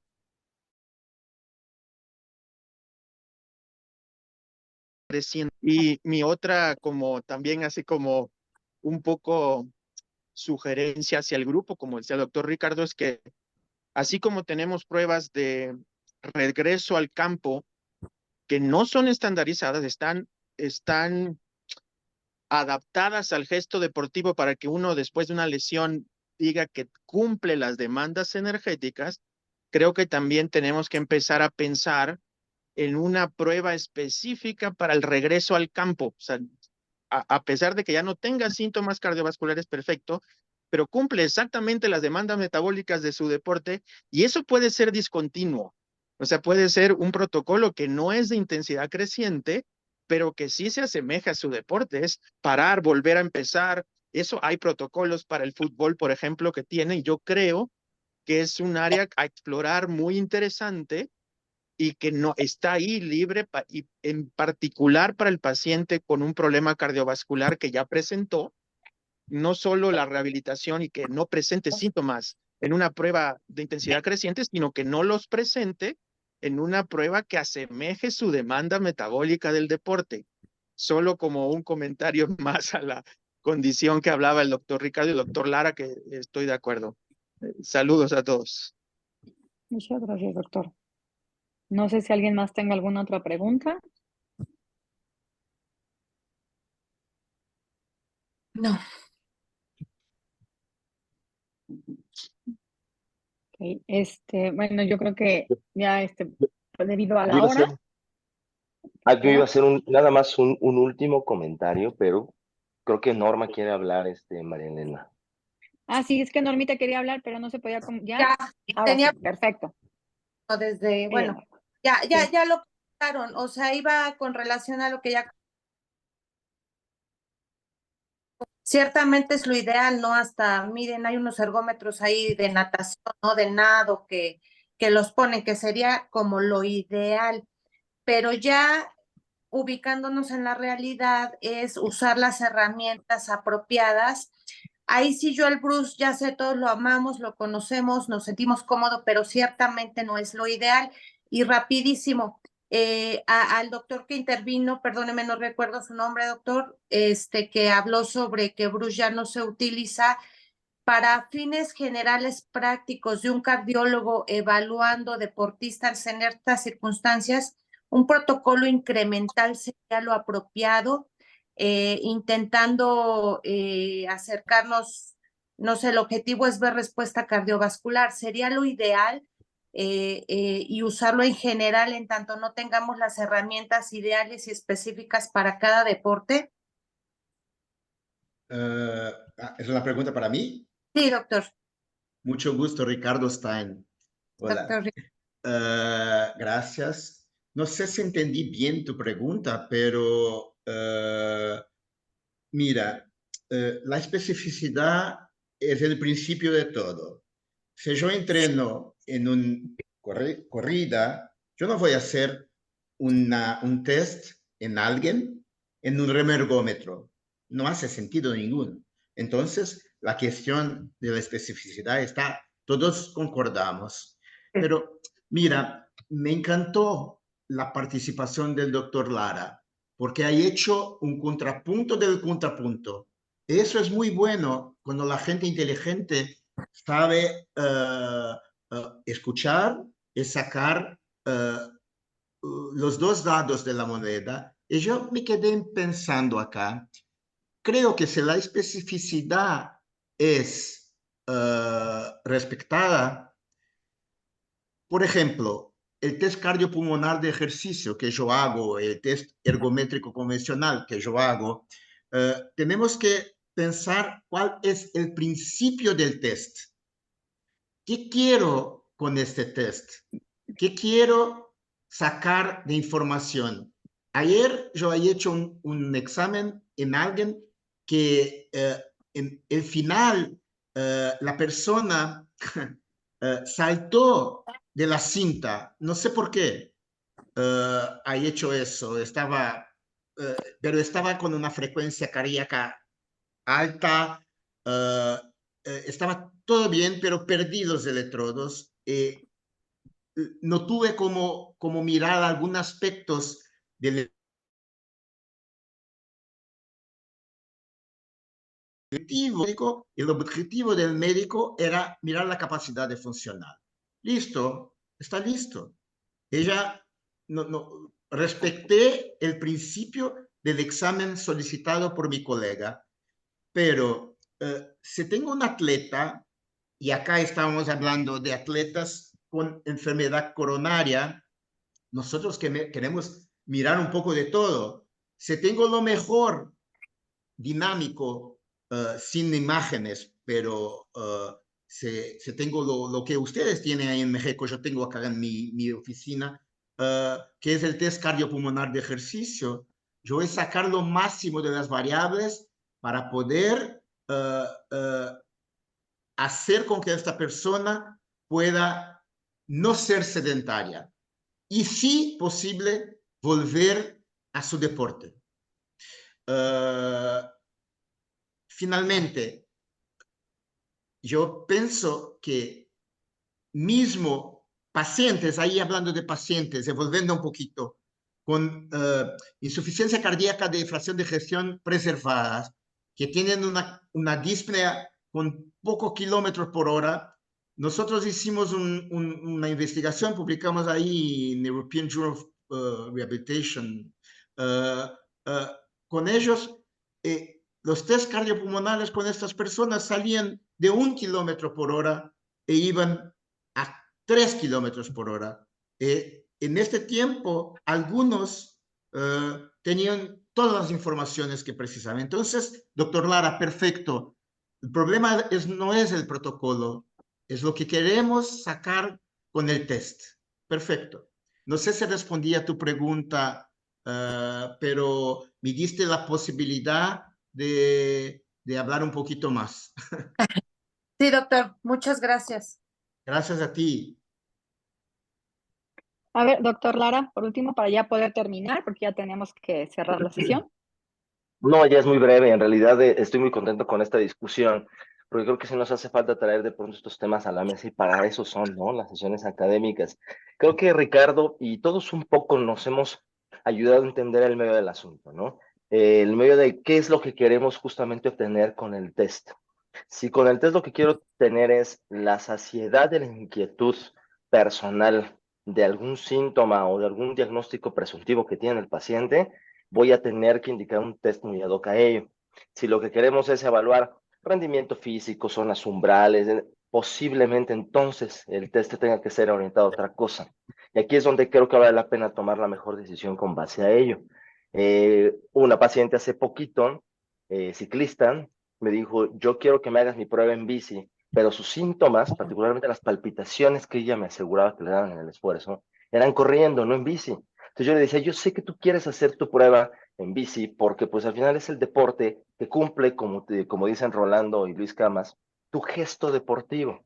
Pero los síntomas no se están propiciando ahí. Quizás hay algo dentro del trote habitual, sobre todo a cierto grado de intensidad, que te despierta las molestias, y eso es lo que yo quiero ver, porque es la inquietud que te trae a consulta. Entonces, creo que vale mucho la pena en este tipo de disertaciones, muy bien llevarnos, pues por lo menos como el highlight, ¿no? De qué es lo que quiero justo obtener del instrumento de evaluación, y sobre ello entonces tendrá que ir la selección del protocolo que quiero utilizar. Hoy día tenemos una infinidad de protocolos en esto, y creo que encontrar de pronto el más específico, pues nos cuesta trabajo. Yo creo que ahorita esta charla nos permite abandonar, por supuesto, de pronto usanzas ya antiguas, pero también al final hay que entender que pues, tenemos de pronto ciertos protocolos o ciertos instrumentos y no nos salimos mucho de ellos, ¿no? A mí me encantaría hacerle de pronto a algunos atletas, como lo hacen en CONADE, por ejemplo, pruebas de resistencia aeróbica con remadoras, sobre todo si me topo, por ejemplo, con gente que se dedica a eso, ¿no? O cambiar tal vez a una bicicleta tal vez más ergonómica para hacer otro tipo de pruebas igual, pero no las tengo en el centro. Entonces, bueno, también nos acoplamos a lo que tenemos, pero creo que sí vale la pena abrir la discusión de la gran cantidad y heterogeneidad de instrumentos que tenemos para dar a nuestros pacientes lo que más se apegue al objetivo de la evaluación, ¿no? Ese sería mi último comentario. Muchas gracias, María Elena, por tan buena sesión. Muchas gracias, Jorge. Adelante, doctora Mariana. Vamos a Bueno, cerrar la muchísimas sesión. gracias. Hola, muchas gracias a todos. Siempre es muy reconfortante ver que hay esta participación y estos puntos de discusión porque nos llevan a ir entendiendo un poco más de este tema que siempre es y siempre será controvertido. Les damos las gracias a todos nuestros profesores, al doctor Ricardo Stein, al doctor Luis Camas, al doctor Marco Alejandro, al doctor Julio, por esta sesión tan interesante, y me gustaría nada más dar unos mensajes adicionales finales para los cuales invito a nuestra secretaria, la licenciada en fisioterapia Esther Franco, quien es secretaria de la SOMECOR, para estos últimos mensajes. Recuerden la sesión. Tete, ¿estás? Sí, doctora, gracias. Bueno, gracias a todos por haberse conectado el día de hoy. Sin duda, ya como lo hemos comentado, ese es el punto de estar cada sesión aquí reunidos, el poder realizar este tipo de discusiones, y es lo que enriquece, lo que le da una mayor vida a estas sesiones académicas, y ese es su propósito. Gracias a todos los que participaron de esta manera tan activa. Y bueno, nada más recordarles que es muy importante como sociedad para seguir formalizando, para seguir creciendo, que podamos estar al día con las membresías. Los invitamos a ponerse al corriente con sus membresías. Los invitamos también a meter sus papeles para ser miembros de esta sociedad, y recordarles que tenemos ya próximos eventos importantes a nivel de la rehabilitación mexicana, empezando por Día Mundial del Corazón, que viene para el mes de septiembre, que les invitamos a que participemos todos juntos como sociedad. Eso es lo que va a fortalecer y sigue fortaleciendo la participación a nivel mundial de México también, cuando lo hacemos como uno. Y también que estemos pendientes del evento en noviembre por los 80 años también de la parte de la rehabilitación aquí en México.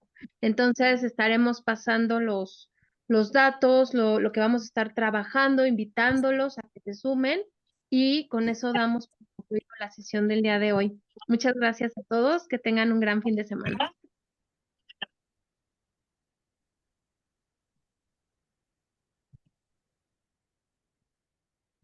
Muchas gracias.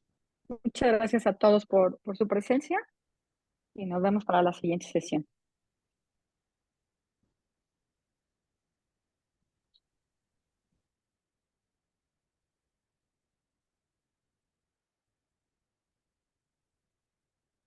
Gracias, María Elena. Gracias, doctores. Cerramos.